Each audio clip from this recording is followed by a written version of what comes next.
Hi, my name is David Bradley. I was asked to give these talks to try to express some ideas that have been going on, and they're not my ideas by no means.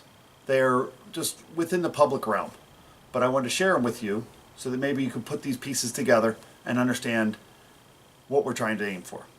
So, one of the biggest concepts that we're looking at is that there's 4 ways to spend money. You can spend your money on yourself. You can spend your money on someone else. And then you can spend someone else's money on yourself. And you can spend someone else's money on someone else. Let's take a look at them. If you're spending your money on yourself, you're going to be very frugal. You're going to buy what you want to buy. You're not going to be wasteful. And you're going to consume whatever it is that you probably purchased. Now, if you're going to buy something for someone else, you're using your money for someone else, a gift, you're probably going to be a little less frugal. You might even bring them a gag gift, which you'd never buy for yourself. Or you might go to a different restaurant to control your costs as comparison to if you went to the restaurant for yourself. Now let's take a look at the next one. You're spending someone else's money on yourself. When you're spending someone else's money on yourself, you're going out to dinner and your boss is picking up the tab. You're not going to be as frugal when you're spending someone else's money on yourself. You're probably going to possibly have an extra drink, or possibly order dessert, or possibly order something you may not have thought you would have ordered if you were the one purchasing the items.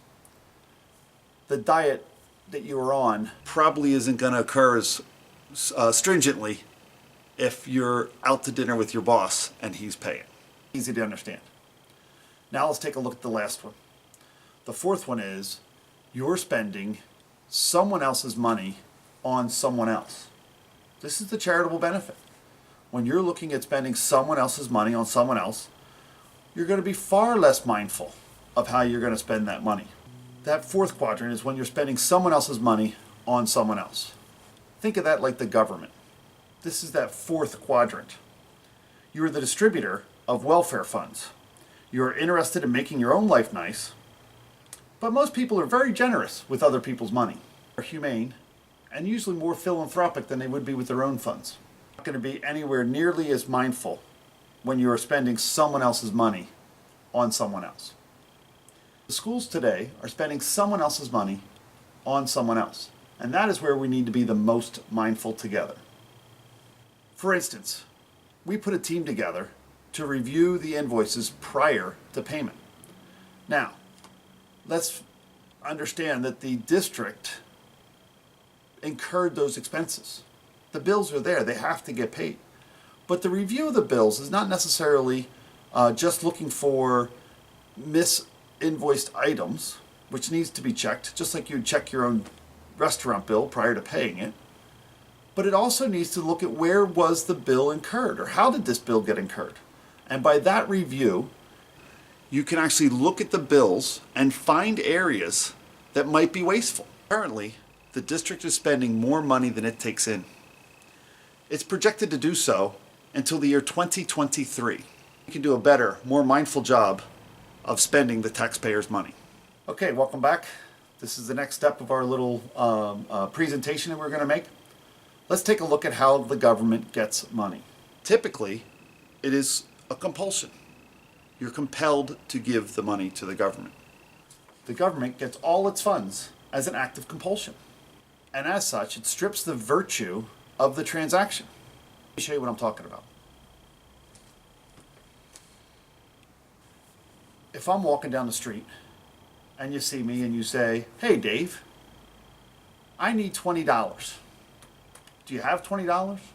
And I ask you, "Sure, what for?" And you say, "Well, we're having a charity event. I'd like the $20 for this charity." You now have a request, and the person can make their own decision. When they make their own decision, it's not a compulsion. They can decide whether or not they want to spend their money for those items. And if those items are mindfully going to be spent and used wisely, the act of that transaction is much easier. It's easy to give somebody money for the kids, for the youth group, for the Boy Scouts, for a charity drive, for the band, for whatever they want to do. Booster drives, whatever they're looking at. Because you know the money's going to be mindfully spent. So just asking is pretty easy to do. Give that person the $20. That act of charity has a little bit of a responsibility to each other. I gave them the $20. They're responsible to use it for the charity. And as such, they pay it forward for the benefit of the group. It's an easy thing to do. Now, would you ever take out a gun, hold me up for that $20? Would you steal that $20 from me because it was so important to do that charitable work? Is it worth taking a gun to grab and take that $20 or those funds? Most would say not. But you'd never take out a gun and demand those $20 for that charitable cause. No one does that.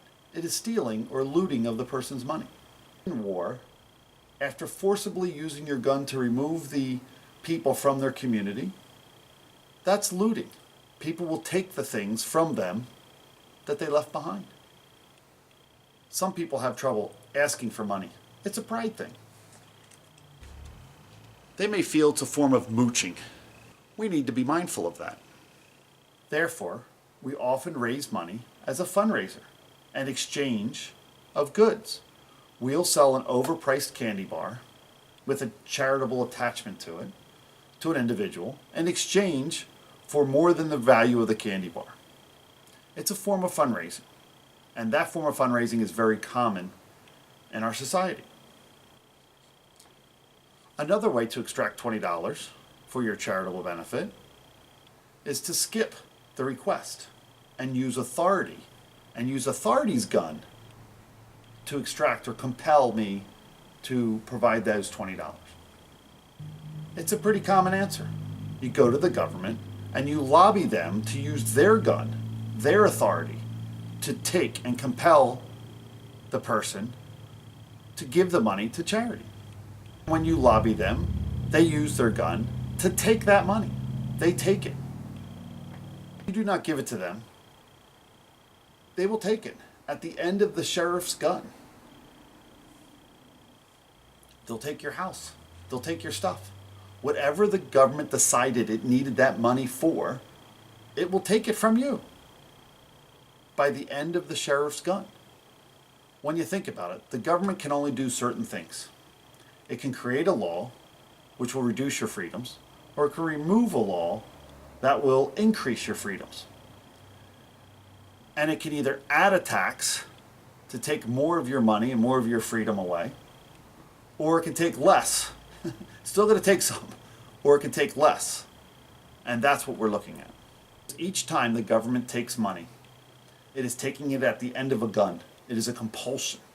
You're looking at trying to not compel people to fund things unless they have voted for them. There's a law on our books called the Sunshine Act that prior to taking money, assets, things from people, the people have a right to address their government, a right to comment prior to the government compelling people to do things. It is during that period that you can review the information, find out the options, and decide whether compulsion is the only option. So every time we can reduce government or take government out of the picture, we are expanding freedom. We are reducing the use of the government's gun. We are restricting the moochers and the looters from the system and returning to a fair exchange. If we can focus the use of government to where the entire society benefits from the collective use of public funds, we will have a smaller government. The best government is the one that governs least. Now, with that being said, let's take a look at these Christman Fields. There are several ways that the school can disperse assets that it no longer needs. One of the ways is they can give it to a 501(c) charity, at which point they can completely give that charity those fields. However, according to school code, 1970 was the last time it was amended, You have to, keyword have to, as a school district, because you took those funds from the community and gave them to the school by compulsion. You compelled people to take their money for the benefit of those fields. You have to let those people have them back whenever they are needed, financially or just through space. At which point, the school will never give property away to someone. What they're doing is they're giving use of the property. It's not a gift of the property. It's a gift of the use of the property. And as such, certain strings are attached. You can't use them for commercial use. You're going to have to revert them back to the school district when you're done using them. You don't have the ownership. And without the ownership, you don't have the value. All you have is the responsibility. One of the other ways you can disperse of excess assets is to give it to a municipality. Same thing. Since the government took those assets by compulsion from the people in the community, and they took them at the end of the sheriff's gun, they're still the school district's. And the school district has to have them and maintain them through that revert clause. They have to be able to take them back. Now, the actual maintenance of them, different from maintaining them as an asset, they're going to maintain them as the person responsible that's using them. So they have the full responsibility of using them without the benefits of owning them. Ownership has value. Land has great value and great wealth.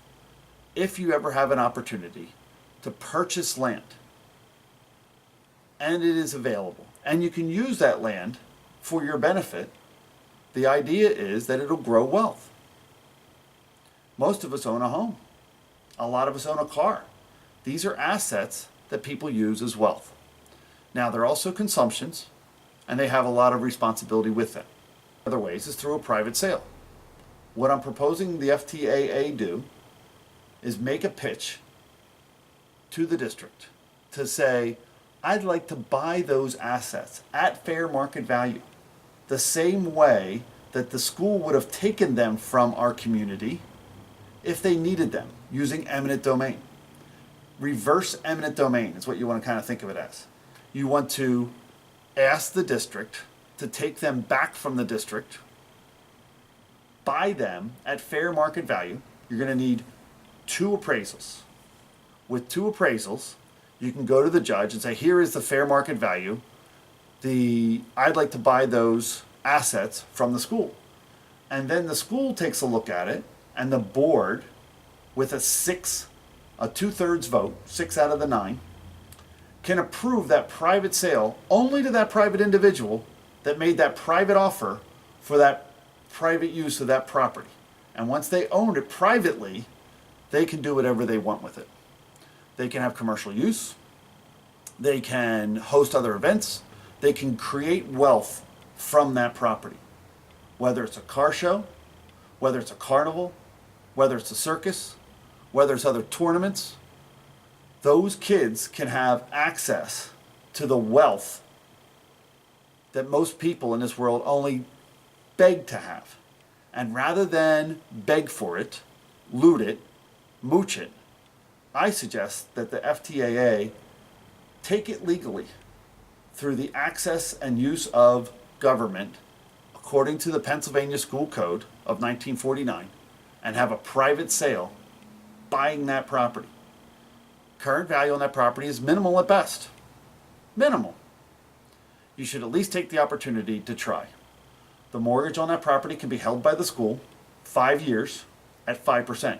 That should be enough time to go to a bank and secure the funds for the future.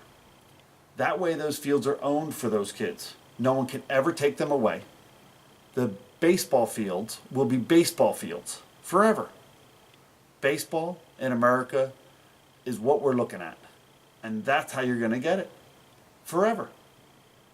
The fact that the FTAA did not have this vision in the past, and since its inception back in the 70s, was a mistake. I think that we can correct that mistake now with the vision of the community, having a better understanding of how government works, how money is spent, and how wealth is created. And once we learn those things, we can give our children a legacy of wealth for the rest of their lives. Thank you.